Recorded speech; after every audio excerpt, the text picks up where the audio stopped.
Francisco Quintana, director de estrategia de inversión de ING España. Francisco, muy buenos días. Muy buenos días, José Antonio, ¿qué tal? Francisco, ¿qué tal? ¿Cómo ves Buenos días. Buenos días. ¿Cómo ves el final de año? ¿Qué claves crees que van a mover los mercados y sobre todo dónde tienen que estar pendientes los inversores a nivel global y también en España?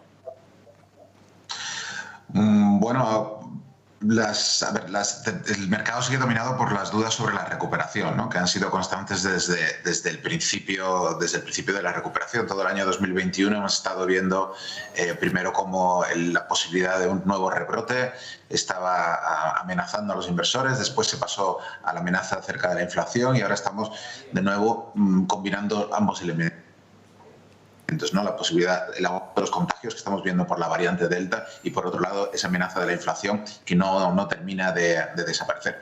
Es normal, una de las claves para nosotros en ING es que la subida de los contagios por la variante Delta, de la que no somos muy conscientes en España porque tenemos la vacunación que estaba progresando de una manera muy sólida, pero que está aproximadamente estamos en 3/4 partes del nivel máximo que se ha alcanzado en el mundo, ¿no? Con unos 600.000 contagios diarios. Lo que pasa es que la vacunación ha roto el vínculo contagio-muerte, pero está generando una recuperación de dos velocidades muy marcadas. Estamos en Europa y en Estados Unidos reabriendo, mientras que otra gran parte del mundo, en particular en Asia, se ha dedicado a cerrar su actividad económica en los últimos meses. Y esto genera tensiones. No vamos a tener una recuperación completa si la demanda mundial sigue un poco limitada por estos cierres. Y además crea cuellos de botella.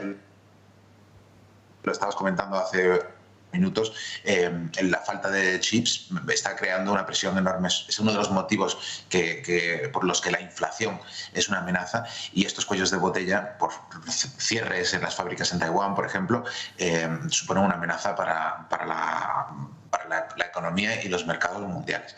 En general, de todos modos, a nosotros nos parece que dos de las tres patas que sustentan los mercados mundiales, que son los fundamentales macroeconómicos y las políticas monetarias, son bastante positivas.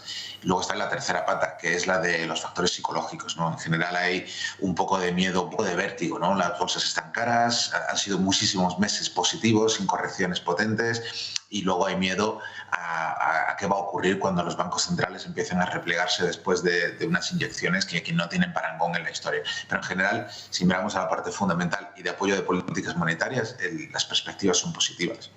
¿Cambia un poco la visión sobre la inflación, ese dato de aumento de los salarios que conocimos ayer en Reino Unido y ese aumento del salario medio en España, por ejemplo, del 3%? ¿Se está trasladando o empezando a trasladar cierta inflación a salarios?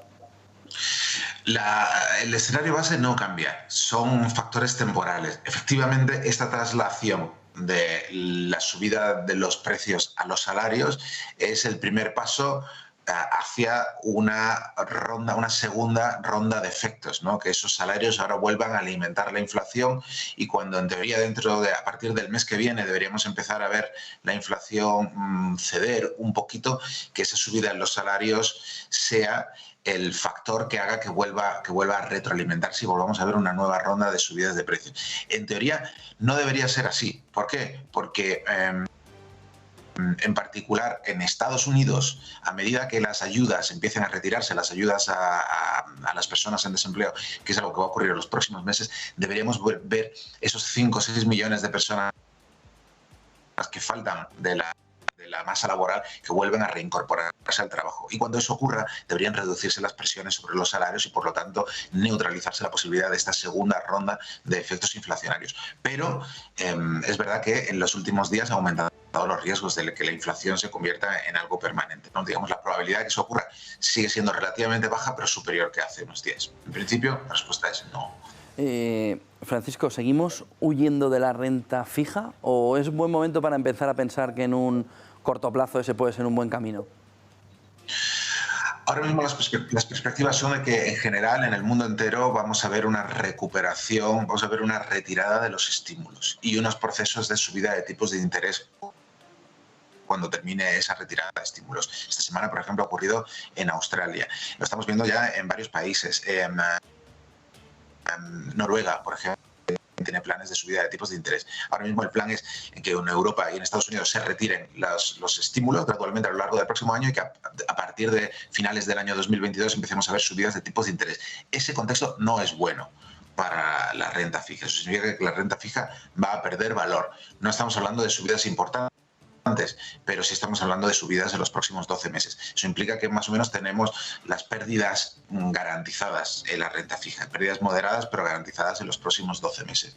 Por lo tanto, yo diría que no es un buen momento para empezar a hacer giros sustanciales en una cartera de renta variable a renta fija. Decías antes la retirada de estímulos. ¿Crees que se podría adelantar después de lo que vimos en aquel día de Jackson Hole, en el que también nos acompañaste, esa retirada de estímulos? ¿Hay algo que pueda también el Banco Central Europeo decirnos el jueves? Bueno, es decir, se ha producido, desde que tuvimos esa conversación hace apenas un par de semanas, se ha producido un par de cambios sustanciales. En aquel momento la probabilidad, digamos, el escenario más probable era uno en el que Estados Unidos, que va un poco como una moto, empezara inmediatamente a retirar activos, y Europa, que va un poco por detrás, digamos, se mantuviera al rebufo. Lo que ha ocurrido es un cambio de tendencia. En Estados Unidos, el dato que faltaba, decíamos, Jerome Powell ha hecho un discurso muy conservador y prefiere guardarse la carta para ver qué va a pasar con el dato de empleo, para saber si la economía realmente sigue disparada o no. Lo que vimos fue que la economía no seguía disparada. El dato de empleo que estaba esperando Powell para tomar esa decisión, se esperaba que la economía hubiera creado unos 750.000 empleos y que creó menos de un tercio, menos de 250.000. Eso hace que las posibilidades de que ese anuncio tenga lugar en la reunión del 22 de septiembre se han reducido.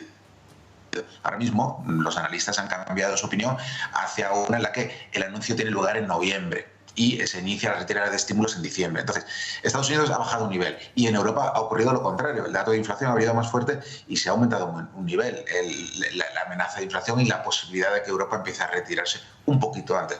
Con lo cual, algo que era prácticamente imposible, un anuncio de que se empiecen a retirar los estímulos esta semana, no que se empiece a retirar, sino que el anuncio se haga esta semana, ahora es un poquito más probable. Sigue sin ser nuestro escenario central, pero es más probable. En general no ha cambiado el escenario. Hablamos de inicios de retiradas de estímulos que tendrán lugar entre diciembre, enero, febrero, el inicio, y tendrán lugar a lo largo de los siguientes 6 meses. Y luego una paradita para ver cómo está respondiendo la economía y ver si empezamos a subir tipos de interés o no. Entonces, mucho ruido, pero poco cambio en lo importante. Muchas gracias, Francisco Quintana, director de Estrategia de Inversión de ING en España. Buen día y buen negocio, Francisco. Muchas gracias, un placer.